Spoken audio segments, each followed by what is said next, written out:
2024 लोकसभा चुनाव पर्व का घोषणा हो चुका। भाजपा केंद्र में सरकार बनाने जा रही है और ढुल्लू महतो जी 3,20,000 वोट से जीत करके सांसद पे वीटो पावर लगा दी। जीत के बाद ढुल्लू महतो सीधा अपना चिटाई धाम गए। वहाँ से उन्होंने हनुमान जी का आशीर्वाद लिया और फिर निकल पड़े बाबा धाम। बाबा का आशीर्वाद लेने के बाद सीधा पहला प्रेस कॉन्फ्रेंस की सांसद बनने के बाद और उन्होंने आश्वस्त किया कि धनबाद जनता को जो चीज़ की कमी है, जो पिछले 10 साल में किसी कारण से नहीं हो पाया है, वो मैं हर भरसक प्रयास करूंगा पूरा करने का। बहुत तरह की योजना है, जैसे वंदे भारत ट्रेन नहीं आ पाई, एम्स नहीं आ पाया, फ्लाईओवर की कमी जो है जूझ रही है जनता जनार्दन, उसे मैं हद तक पूरा करने का प्रयास करूंगा। बिजली पानी से लेकर के सारी समस्या को, और ख़ास तौर पे रंगदारी तो बिल्कुल नहीं चलेगी, गुंडागर्दी नहीं चलेगी। ये बात कान खोल करके सुन लीजिए, इनका सीधा और स्पष्ट क्लियर बात है। आज के बाद से ये सारा चीज़ जो गुंडागर्दी कर रहे हैं या रंगदारी कर रहे हैं, वो अपने आप को सजग कर ले, सचेत कर ले। ढुल्लू महतो जी बड़े ही एक्टिव कार्यकर्ता रहे शुरू से, और जनता जनार्दन के लिए वो उनका एक पैर हमेशा उठा हुआ रहता है। ये जग जाहिर है, अगर ऐसा नहीं होता तो जनता जनार्दन इतना बहुमत से उनको नहीं जिताती। नमस्कार। सबसे पहले तो भारतीय जनता पार्टी के द्वारा प्रदेश अध्यक्ष की तरह हमारे पार्टी के सभी नेताओं के द्वारा धनबाद लोकसभा क्षेत्र के प्रत्याशी बनाने के बाद में सांसद भी बनाने में अहम भूमिका रहा। इसके लिए मैं अपने पार्टी के केंद्रीय नेतृत्व, प्रदेश नेतृत्व और अपने पार्टी के तमाम नेताओं को मैं अपनी ओर से हार्दिक बधाई देता हूँ। साथ साथ बधाई आप लोगों को भी देता हूँ कि आप लोगों के माध्यम से हमारे बातों को जन तक पहुँचाने में अहम भूमिका निभाएं। इसके लिए आप लोगों को भी मैं अपनी ओर से बधाई देता हूँ। और धनबाद लोकसभा क्षेत्र के सांसद बनने के बाद आप लोगों के माध्यम से अपनी बात को, अपने आग्रह निवेदन को जन जन तक पहुँचाने में आपका अहम भूमिका रहेगा। इसके लिए मैं अग्रिम बधाई देता हूँ और मुझे पूरा विश्वास है कि आप लोगों के माध्यम से हमारी बात जन जन तक पहुँचे और हमें फिर से इस क्षेत्र को विकास के क्षेत्र में नई ऊंचाई तक पहुंचाने में अहम भूमिका आप लोगों के साथ साथ धनबाद लोकसभा क्षेत्र के तमाम देवशूल जनता का आशीर्वाद, सहयोग मिले और धनबाद को हम आगे बढ़ाने में हमें हर तरह का सहयोग मिलता है। मैं सबसे पहले धनबाद लोकसभा क्षेत्र के तमाम देवशूल जनता को मैं अपनी ओर से आभार प्रकट करता हूँ कि एक साधारण गरीब मजदूर किसान का बेटा हो धनबाद लोकसभा क्षेत्र की एक सेवक के रूप में का काम लोकतंत्र में करने का काम किया। इसके लिए मैं फिर से आभार प्रकट करते हुए मैं आग्रह निवेदन के साथ इस बात को मैं जरूर उन तक पहुंचाना चाहूँगा कि इस लोकतंत्र के महापर्व में मतदान के दौरान सभी लोगों ने, लगभग 22 से 23 लाख मतदाता हमारे भाई बहन हैं, सभी लोगों ने किसी न किसी रूप में अपना सहयोग, साथ, आशीर्वाद देकर धनबाद लोकसभा क्षेत्र का सांसद के रूप में चुने। इसके लेकर मैं ये आश्वस्त करना चाहूँगा, इस आशा और विश्वास के साथ धनबाद लोकसभा क्षेत्र के तमाम देवशूल जनता ने हमें चुना है। उस आशा और विश्वास के प्रति भारतीय जनता पार्टी के एक साधारण कार्यकर्ता होने के नाते और सांसद होने के नाते मैं विश्वास दिलाता हूँ कि मैं उनके विश्वास पर खरा उतरने का जरूर मैं प्रयास करूँगा। और इस लोकतंत्र के महापर्व के दौरान जो हमने चुनाव के दौरान किसी भी लोगों को मेरी बातों से अगर किसी न किसी रूप में अगर ठेस पहुंचा तो उसके लिए मैं सबसे पहले क्षमा चाहूँगा। और मैं ये स्पष्ट रूप से मैं कहना चाहूँगा विश्वास के साथ हमारे देश के यशस्वी प्रधानमंत्री नरेंद्र मोदी जी तीसरी बार फिर से फुल बहुमत में फिर से प्रधानमंत्री बनने जा रहे हैं। फुल बहुमत के साथ उनके विश्वास, उनकी गारंटी के प्रति मैं पूर्ण विश्वास रखता हूं और मैं इस धनबाद लोकसभा क्षेत्र के तमाम देश जनता से भी आग्रह अपील करना चाहेंगे, उनके गारंटी पर जरूर विश्वास रखें। और मैं उसके गारंटी के प्रति मैं अपने ओर से मैं जरूर गारंटी देना चाहूँगा कि जो मैंने अपने वक्तव्य में इस चुनाव के दरमियान धनबाद लोकसभा क्षेत्र के 6 विधानसभा में घूम कर चुनाव के दरमियान जो मैंने वादा, जो वचन, जो विश्वास मैंने दिया है, उस विश्वास के प्रति मैं खरा उतरने का काम करूंगा। जो भी कार्य इस क्षेत्र में अधूरा पड़ा हुआ हमारे लोकप्रिय सांसद बीएन सिंह जी के नेतृत्व में जो काम हुआ था, उन सांसद हमारे उनके नेतृत्व में जो अधूरा काम हुआ था, उन अधूरे काम को मैं पूरा करने का प्रयास करूंगा, उस विकास को आगे बढ़ाने का जो मैं प्रयास करूंगा। और धनबाद लोकसभा क्षेत्र के लोगों के द्वारा लगातार जो इस क्षेत्र में एयरपोर्ट, एम्स, फ्लाईओवर और कई इस तरह से बड़े मुद्दा जो है, झरिया क्षेत्र में पानी की व्यवस्था, मिर्सा क्षेत्र में पानी की व्यवस्था, चंदन क्यारी में सुदूर गांव में पानी की व्यवस्था, बोकारो क्षेत्र में विस्थापन का समस्या, झरिया क्षेत्र में विस्थापन का समस्या,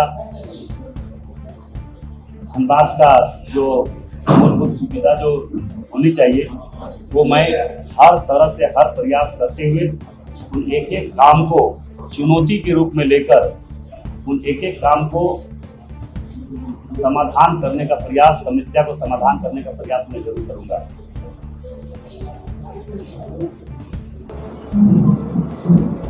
देखिए, आपको पता होगा, आप लोगों को देश के एक ऐसे शहर हैं जहाँ पे 40 किलोमीटर 30 किलोमीटर दूरी पर भी एयरपोर्ट है। शहर का नाम बेंगलोर हो गया, आपका हैदराबाद हो गया, दिल्ली है, हैदराबाद में दो है, एक नया है, आपका बेंगलोर में है, आपका दिल्ली में है। एक ऐसे शहर है देश में। मैं अपना प्रयास और मैं अपना इस क्षेत्र के लोगों का विश्वास को, लेकिन इस पर आप नहीं, आपको जो बोलते वो ये जितना हम बोल सकते हैं, हमारा काम क्या हम करेंगे।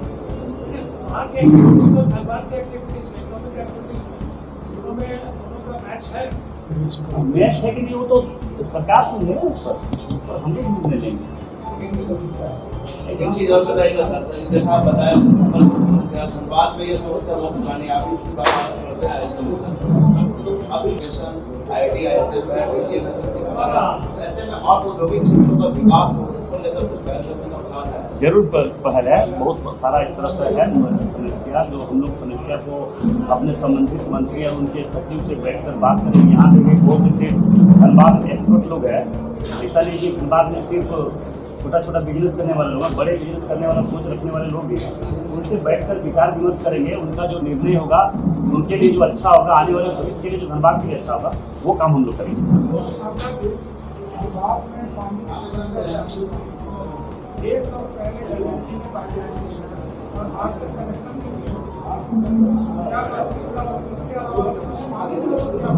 देखिए, ये आप जान रहे हैं, आप लोग जानते होंगे कि रघुवर जी के सरकार ने मायखान जलापूर्ति योजना के तहत धनबाद में और इस क्षेत्र में पानी देने के लिए बहुत बड़ा योजना का शुरुआत किया था।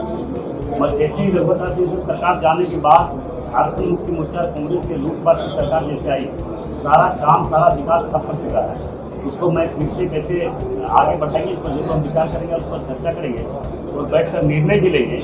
दूसरी बात है कि कोलबेरी क्षेत्र में बीसीसीएल एरिया में, चाहे झरिया हो, धनबाद हो, जिससे लोग बहुत ऐसी जगह पर पानी की बहुत बड़ी दिक्कत है।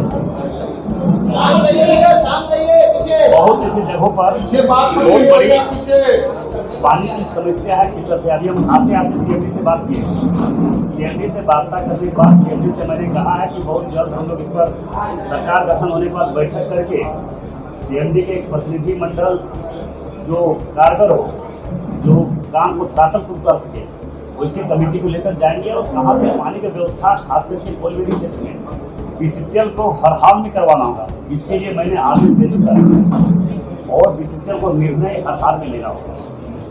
ये वंदे भारत ट्रेन अभी तक बात तो नहीं हुई, इसके लिए कोई प्रयास होगा? देखिए, सांसद जी मेरे प्रयास किए थे, जो हमारा नॉलेज में, जो हमारी जानकारी है, प्रयास किए, उस प्रयास को आगे बढ़ाकर जरूर हम यहाँ से ट्रेन चालू करवाने का प्रयास करें।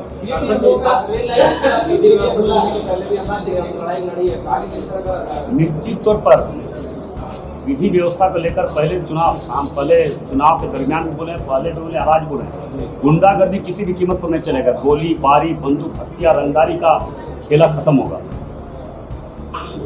किसी कीमत पर नहीं चल सकता है। सांसद महोदय, पर्यावरण को लेकर के बहुत बड़ी मीडिया में अभी भी लोग जुट रहे हैं, तो क्या उसको उपाय करेंगे? देखिए, पर्यावरण के साथ जो खिलवाड़ करने वाला, चाहे बीसीसीएल हो या कोई कंपनी हो, निश्चित तौर पर इसे पर्यावरण के लेकर खिलवाड़ कर रहे हैं और पर्यावरण को लेकर कभी भी किसी तरह का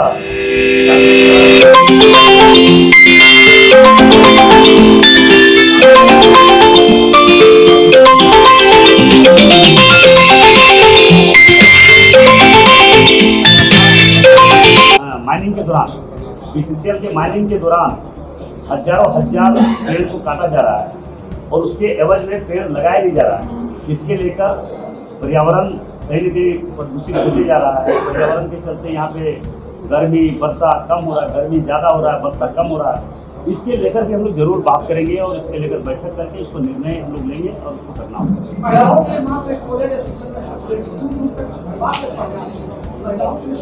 देखिए, और बाकी है, रहने दीजिए, जरूर करेंगे। अब जो हमारा करना था, बड़ौदा के टुंडी में गाँव अभी भी है, तो पिछले 5 सालों से रोड के लिए तरस रहा है। कई बार ये बात दिल्ली कर दी गई है कि वो एम्बुलेंस नहीं पहुंच पाता, जिसकी वजह से खटिया में अभी भी लोग को गाँव से लगभग 10 किलोमीटर दूरी तक लाकर अस्पताल में पहुँचाया जाता है।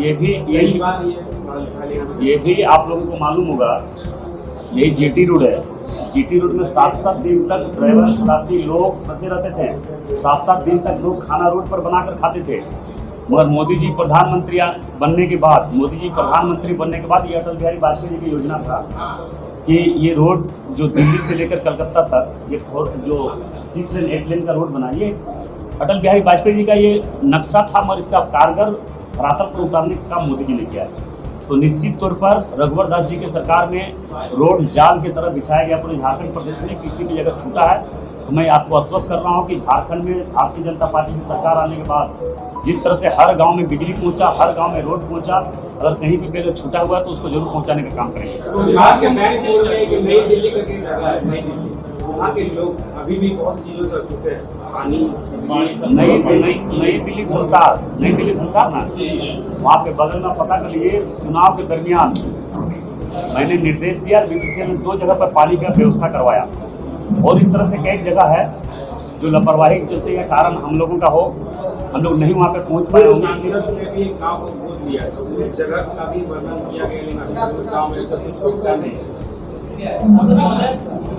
पहले इसका जवाब दे दिया जाए जी। इससे पहले जो सांसद ने बोल दिया, तो गाँव में अभी तक सड़क ठीक से नहीं बनी है, बिजली भी नहीं गई है, ये तमाम समस्याएं। देखिए, सांसद जी गोद लिए होंगे, मगर सांसद जी अनुशंसा किए होंगे। सांसद जी की सरकार को करना था, राज्य सरकार को करना था, जो गोद लेकर एक विधायक, एक सांसद को हर गांव में गोद लेकर देना था, अनुशंसा करना था। तो ये राज्य सरकार कमी है।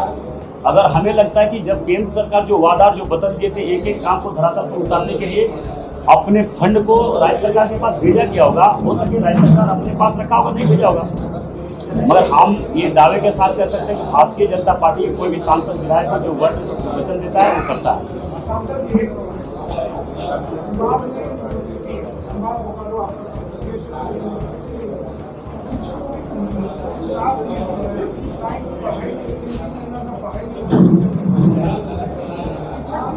देखिए, शिक्षा के क्षेत्र में मैं आपको यह सोच रहा हूँ, यूनिवर्सिटीज के लिए हम लोग बात करेंगे। राज्यपाल महोदय से इस मैटर पर बात करेंगे। राज्यपाल महोदय से बात करने के बाद क्या उनसे निर्णय होगा, क्या उन्होंने कहाँ तक रुकेंगे, उसको आगे बढ़ाएंगे। सवाल है, 5 लोकसभा हारे हैं झारखंड में, 2019 में से खराब परिणाम हुआ है। तो धनबाद लोकसभा क्षेत्र के अंदर जो विधानसभा अभी 6 महीने के पहले चुनाव हुआ, आपकी जिम्मेदारी बनेगी 6 विधानसभा पूरे झारखंड में हम लोग फुल बहुमत से सरकार बनाने जा रहे हैं। ये 4 साल का कार्यकाल झारखंड में झारखंड के लोगों ने झारखंड मुक्ति मोर्चा और कांग्रेस का असली चेहरा चरित्र को पहचाना है। ऐसा नहीं कि नहीं जानता है। बताइए कि धनबाद के लोग, आप लोग भी हैं, एक पत्रकार है, उसके साथ साथ एक नागरिक भी है धनबाद का। धनबाद की स्थितियाँ 4.5 वर्षों में क्या हुआ नहीं हुआ किसी से छुपा हुआ नहीं है। उसी प्रकार राज्य की हर विधानसभा उसी प्रकार उसी स्थिति में चल रहा है। हम तो आग्रह करना चाहिए आज भी जात पात और क्षेत्रवाद के नाम पर राजनीति करने वाले लोगों को विकास के नाम पर और राष्ट्र के नाम पर राजनीति करें, वोट दें, तभी राज्य और देश आगे बढ़ सकता है। अन्यथा इस प्रकार से जात पात बाहरी विपरीत क्षेत्रवाद के नाम पर राजनीति करने से अच्छे लोगों का भगवान भी भला नहीं करेगा और राज्य का जनता और देश का जनता भी भला नहीं करेगा।